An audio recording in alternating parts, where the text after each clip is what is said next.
Hello, bachcho. Let's read a question. A question says that A is a chloride salt. In step 1, it is treated with K2Cr2O7 and concentrated H2SO4 to produce a product B. In step 2, this B product is passed through dilute NaOH solution to obtain a product C. And in step 3, it is acidified. This C product is acidified first with acetic acid and then lead acetate is added to it to give me product D.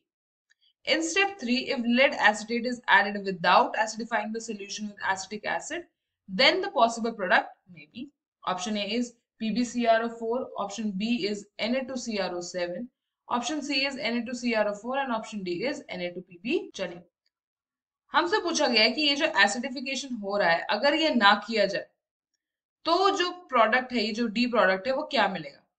सबसे पहले हम इस question का जो की concept है वो समझ लेते हैं। इस क्वेश्चन में जो की कॉन्सेप्ट लगता है वो आता है फ्रॉम सॉल्ट एनालिसिस या क्वालिटेटिव एनालिसिस ऑफ अनायंस बोल सकते हैं, जहां पे हम स्पेसिफिक एक टेस्ट करते हैं क्लोराइड सॉल्ट या क्लोराइड आयंस के टेस्ट के लिए, जिसे हम कहते हैं chromyl chloride test. Chromyl chloride एक डेफिनेटिव टेस्ट होता है for the presence of chloride ions. इससे हम ये पता लगाते हैं कि क्या हमारे जो सॉल्ट है उसमें क्लोराइड आयंस है या नहीं है। तो ये जो पूरी स्कीम है क्रोमाइल क्लोराइड टेस्ट के लिए हमको दी गई है। चलिए, हम मुझे बताया गया कि ए जो है मेरा क्लोराइड सॉल्ट है यानी इसमें क्लोराइड होगा। इसमें आपने सबसे पहले डाला K2Cr2O7 प्लस कंसेंट्रेटेड H2SO4।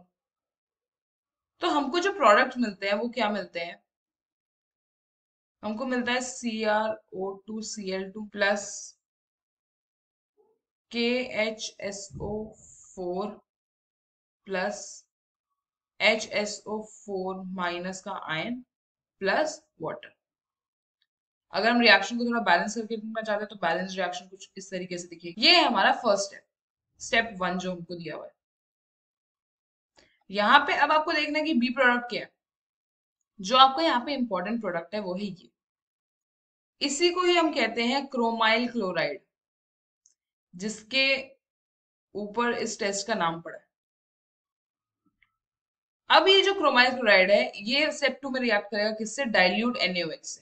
चलिए इसकी रिएक्शन देख। मेरा स्टेप 2 बोलता है कि आपको रिएक्ट कराना है अपने क्रोमाइल क्लोराइड CrO2Cl2 को with NaOH solution.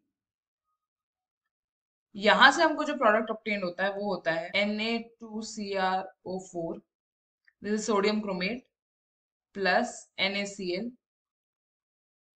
Plus water. इस रिएक्शन को अगर मैं बैलेंस करके लिखना चाहूँ तो बैलेंस रिएक्शन कुछ इस तरीके से लिखी।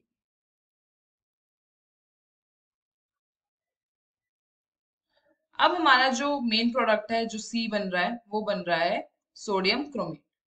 सबके नीचे जरा एक बार लिख देते हैं कि क्या क्या बन रहा है। ये जो क्रोमाइल क्लोराइड है ये है आपका प्रोडक्ट बी, ये जो क्लोराइड आयन है ये है ए, एंड जो ये सोडियम क्रोमेट बना है ये क्या है आपका सी। अब स्टेप 3 में क्या होना है, इसको एसिडिफाई करना है एसिटिक एसिड के साथ एंड देन ट्रीट करना है लेड एसिटेट। 3 में बोला गया है कि आपका जो ये सॉरी सोडियम क्रोमेट बना है इसको आपको ट्रीट करना है किसके साथ, लेड एसिटेट के साथ। तो अब जो हमारा प्रोडक्ट बनता है वो बनता है PbCrO4 प्लस 2 एसिटिक एसिड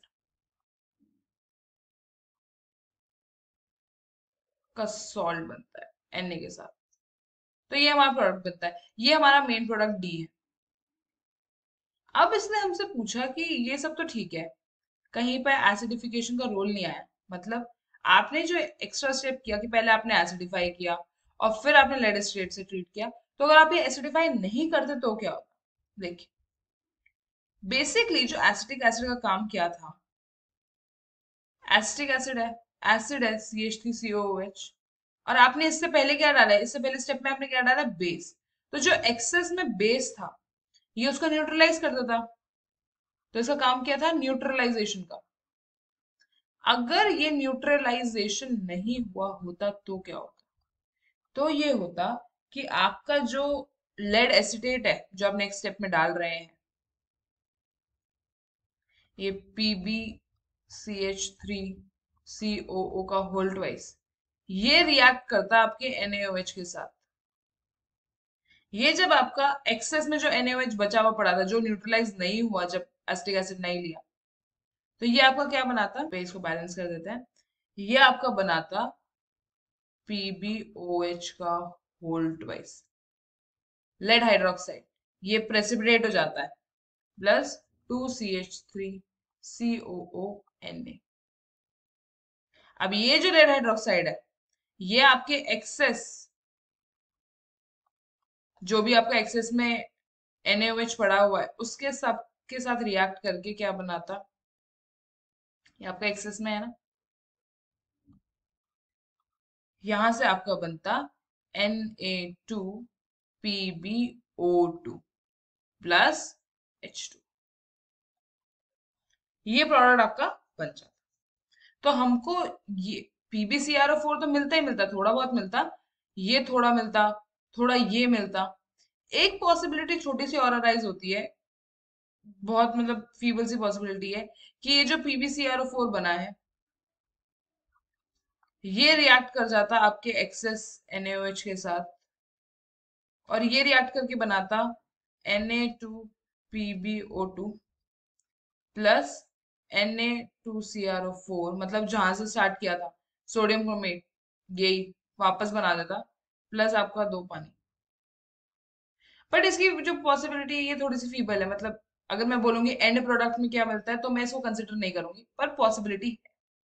तो हम अगर ये न्यूट्रलाइजेशन नहीं करेंगे, यानी ये जो एक्सेस में NaOH है इसको नहीं डालेंगे, मतलब इसको नहीं हटाएंगे अपने एसिटिक एसिड के साथ, तो मुझे क्या मिल जाएगा, PbCrO4 कम मिलेगा, एंड ये भी मिलेगा।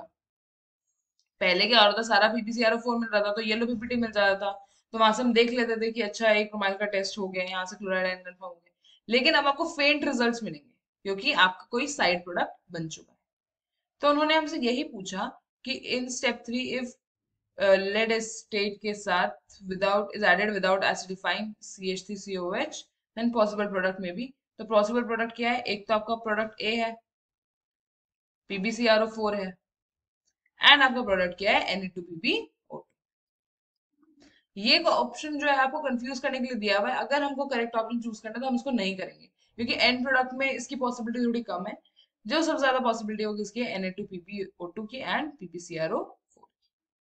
तो हमारा जो करेक्ट आंसर है वो क्या हुआ, हमारा जो करेक्ट आंसर है वो दो हुए, A and. I hope you understood it well. Best of luck.